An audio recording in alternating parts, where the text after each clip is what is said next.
دوسرا شان نزول یہ ہے کہ حضرت عائشہ صدیقہ رضی اللہ تعالیٰ عنہ سے مروی ہے کہ کچھ لوگ رمضان شریف سے ایک روز پہلے ہی روزہ رکھنا شروع کر دیتے تھے اور حضور نہیں رکھتے تھے. تو جب میرا محبوب نہیں رکھتا تم کیوں رکھتے ہو؟ اسی لیے اتباع کہتے ہیں پیچھے چلنے کو.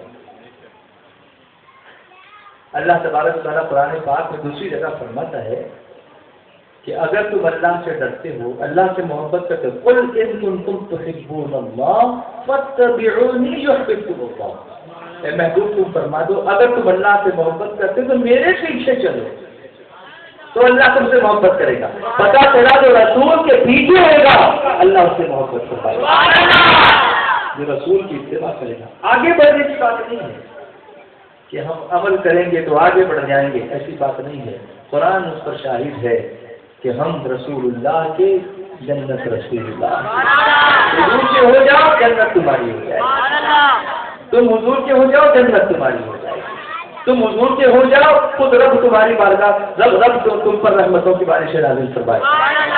خدا خدا تو یہی ہے در نہیں اور کوئی مفر مکر، جو وہاں سے ہو یہیں آتی ہو، جو یہاں نہیں تو وہاں. اب آگے بڑھو، دوسری نعت سنو میرے مصطفیٰ کی. آج میں یہ نعت آپ کو سناؤں گا قرآن کریم میں نہیں، عربی میں، زبان میں نہیں، قرآن کی زبان سے اور اسی کلام کے ذریعے سے نعت مصطفیٰ سنا سے اخیر تک قرآن کے نعت مصطفیٰ محبوب کے بیان کا کیسا انوکھا ڈھنگ ہے. اللہ تعالیٰ فرماتا ہے يا أيها الذين آمنوا لا ترفعوا أصواتكم فوق صوت النبي ولا تجهروا له بالقول كجهر بعضكم لبعض أن تحبط أعمالكم وأنتم لا تشعرون.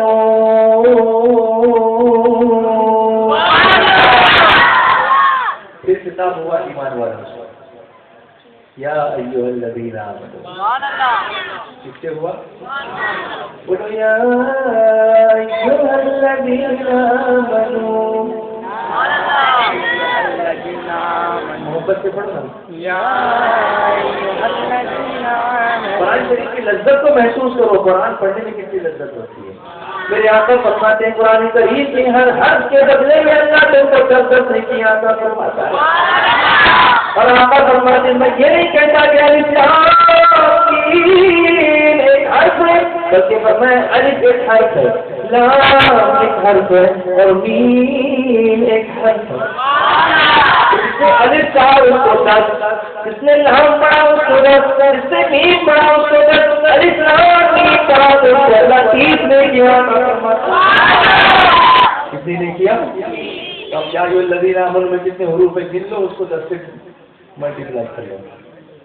اور یہ تو ہمارا اپنا کیلکولیشن ہے نا، اس کی عطا تو بے حساب ہے. جب وہ عطا کرنے پر آتا ہے تو برستا نہیں دیکھ کر اپنے رحمت بدوں پر بھی برستا بھی برستا. جب پانی کی بارش برستی تو قطرے گن کے برستی ہے کہ اس پر اتنے اس پر اتنے نہیں، بے شمار برستے ہیں. اس کی رحمت بے شمار برستی ہے. محبت سے پیچھے والے نہیں بول رہے ماشاء اللہ. یا ایھا الذین آمنوا. بولیے نا سبحان اللہ. ایھا الذین آمنوا.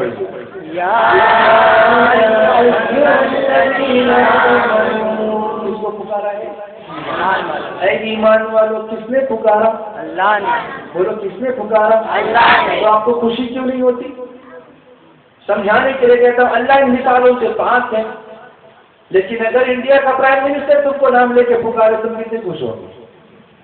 دنیا بھر سے کہتے بول گے اس نے مجھے بہت پکارا، وہ اتنا میرے سے کلوز ہے. اور اللہ تمہاری شہرت سے بھی زیادہ تم سے قریب ہے.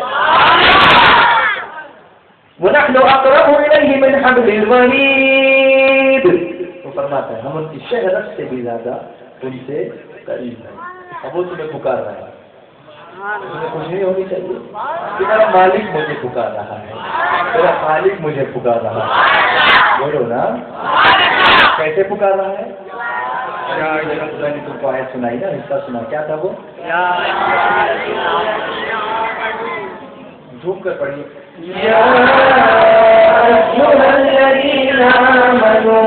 پیچھے پڑھیے، ہمیشہ پڑھتے ہو تو کیسے پڑھتے جا رہے؟ ایسے پڑھتے جاتے تو کیا سمجھ میں آئے گا تم کو قرآن شریف؟ مجھے بتاؤ کیا سمجھ میں آئے گا؟ تم اللہ سے مانگنے کا طریقہ تو سیکھو۔ کسی سیٹ کے سامنے جا کر پڑھ کے سیٹ میرے کو 5,000 روپئے سیٹ دے گا تم کو؟ ایسے تم نماز پڑھتے کم سے کم نماز میں اللہ کی بارگاہ میں ادب احترام سے الحمدللہ رب العالمین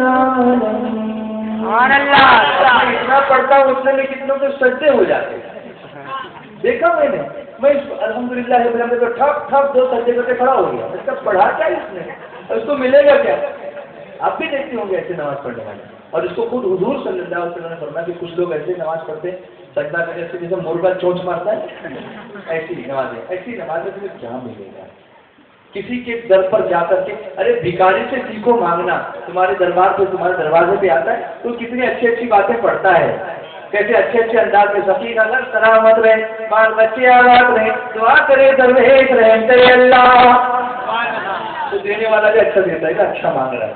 تو تم رب کی بارگاہ میں مانگنا تو سیکھو، تمہیں مانگنا نہیں آتا تم کو ملتا نہیں ہے، تمہیں مانگنا نہیں آتا ہے تم مانگو تو صحیح، ارے 5 منٹ لگاؤ تو صحیح، اس میں سورہ فاتحہ میں دل لگاؤ تو صحیح، وہ ضرور تمہیں عطا فرمائے گا۔ تم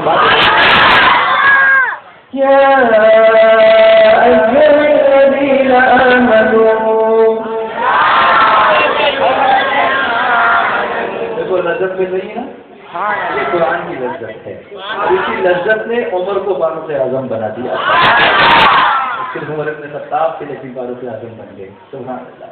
اور ہمارے یہاں تو معاملہ یہ ہے کہ ہم نے اس کو لپیٹ کے اچھی طرح اتنا اوپر رکھا کہ ہاتھ ہی نہ پہنچے، قرآن شریف کو اتنا اوپر رکھا کہ ہاتھ ہی نہ پہنچے۔ کیوں اتنا اوپر رکھا؟ نہیں وضو نہیں رہتا نا، تو کسی نے منع کیا وضو کرنے کے لیے، وضو کر کے ہاتھ لگانا، کس نے منع کیا؟ کیونکہ وضو کرنے میں کنٹالا کتنا، وضو کرنے میں کنٹالتے ہیں، کتنے مشکل ہو گیا یہ۔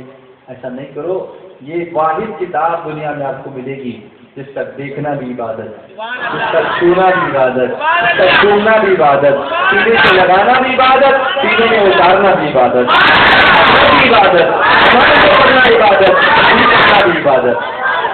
کچھ لوگوں کو سمجھ نہیں آتا کہ اس میں تاثیر کیسے ہوگی، ایک پڑھنے میں تاثیر، کبھی کبھی ہم جا کے دم کر دیتے ہیں، کوئی آیت الکرسی پڑھ کے دم کیا، کوئی سورہ فاتحہ پڑھا، حالانکہ حدیث شریف میں باتیں آئی ہیں، لیکن کچھ آج کل کے لوگ نہیں سمجھ سکتے پڑھنے میں تاثیر کیسے ہوگی، الفاظ میں تاثیر کیسے ہوگی۔ ایسے ایک عالم دین سے کسی نے کہہ دیا تھا کہ بھئی یہ حروف میں تاثیر کہاں سے ہوگی، الفاظ میں تاثیر کہاں سے ہوگی؟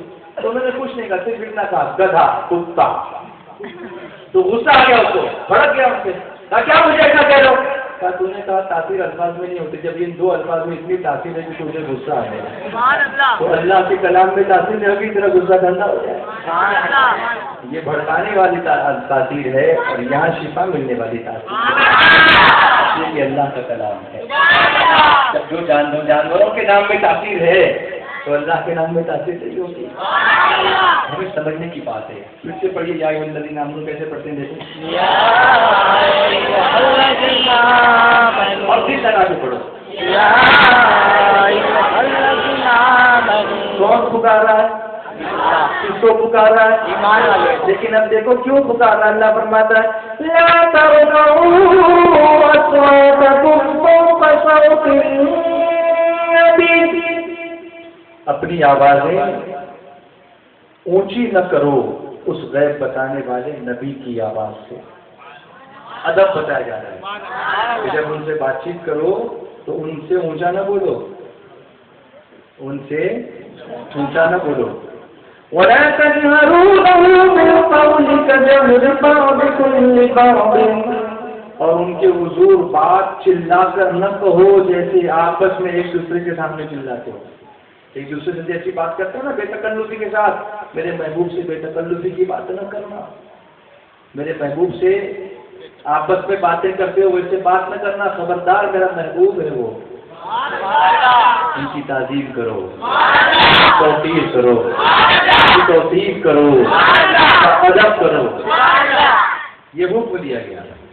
لیکن اگر کوئی نہ مانے تو اس کو پھر جزا بھی سنا دی گئی، فیصلہ بھی سنا دیا گیا۔ اگر نہ مانے کوئی، ادب نہ کرے حضور کا، فرمایا تحبط اعمالکم وانتم لا تشعرون، کہ کہیں تمہارے عمل اکارت نہ ہو جائے، برباد نہ ہو جائے اور تمہیں خبر نہ ہو۔ تمہارے اعمال برباد ہو جائیں گے اگر رسول کی تعظیم نہیں کرو گے اور تمہیں خبر بھی نہیں۔ یہ نقطہ بڑا اہم ہے، اس میں پتہ ہی نہیں چلے گا تمہارے عمل برباد ہو گئے۔ اگر کہ تم سمجھو گے کہ نہیں تم تو بہت اچھے عمل کر رہے ہو، لیکن فرمایا نہیں، تمہیں خبر بھی نہیں ہوگی، اس لیے کہ تمہارے اعمال کیا ہو گئے؟ اکال کر گئے۔ اب ایک بات میں آپ سے پوچھتا ہوں، سب کا یہ عقیدہ ہے کہ کتنا بھی بڑا گناہ کوئی مسلمان کر لے، بڑے گناہ کبیرہ کا مرتکب ہے، تب بھی اس کے اعمال برباد نہیں ہوتے، نیکیاں برباد تو نہیں ہوتی۔ وہ گناہ تو لکھا جائے گا لیکن جو نیکیاں کی وہ تو رہیں گی نا، وہ تو اپنی جگہ رہیں گی۔ اعمال برباد صرف کفر کی وجہ سے ہوتے ہیں اور کسی وجہ سے اعمال نہیں برباد کی جاتے کہ جو اس نے عمل کیا ہے برباد کر دیا جائے گا۔ اس سے پتہ چلا کہ حضور کی تعظیم نہ کرنا کیا ہے؟ کفر ہے۔ اس لیے اس بات کو بہت ادب اور احتیاط کرنے چاہیے کہ کس کی بارگاہ ہے؟ یہ رسول اللہ کی بارگاہ ہے۔ اس لیے جب ان کی محفل ہو تو بہت ادب سے بیٹھنا چاہیے، جب ان کا ذکر ہو تو ادب سے کرنا چاہیے، ان کی بارگاہ ہو تو اس بارگاہ میں ادب سے جانا چاہیے، جب وہاں بات کرنی ہو تو ادب سے بات کرنی چاہیے، ان کا تذکرہ ہو تو ادب سے کرنا چاہیے، ایک دوسرے کے ساتھ نہیں جیسے ہم ایک دوسرے سے بات کرتے ہیں ایسے حضور کے ساتھ بات کریں، ایسا کرنے سے اللہ تعالیٰ نے منع کرنا۔ اب یہاں ایک بات سنو کہ جب اللہ کو یہ منظور نہیں کہ کسی کی آواز ان کی آواز کے برابر ہو تو اللہ یہ کیسے پسند فرمائے گا کہ کوئی اپنی ذات ان کی ذات کے برابر کرے؟ یہ کیسے پسند ہوگا اللہ تعالیٰ کو؟ تو ہمیں سمجھنا چاہیے کہ ہم جس رسول کا کلمہ پڑھتے ہیں ان کی شان اللہ نے کتنی بلند فرمائی۔ یہ آیت حضور کی بارگاہ میں مسجد نبوی شریف میں سنہری جالیوں کے سامنے آج بھی لکھی ہوئی ہے، جو بارگاہ رسالت کا عادت بتا رہی ہے۔ آپ جائیں گے، اللہ سب کو نصیب کرے، جا کے اپنی آنکھوں سے دیکھیں کہ سرکار کی یہ نعت ان کی بارگاہ میں لکھی ہوئی ہے جو قرآن پاک کی زبان میں وہاں پر بیان ہوئی ہے۔ بولو نا، تیری ایک نظر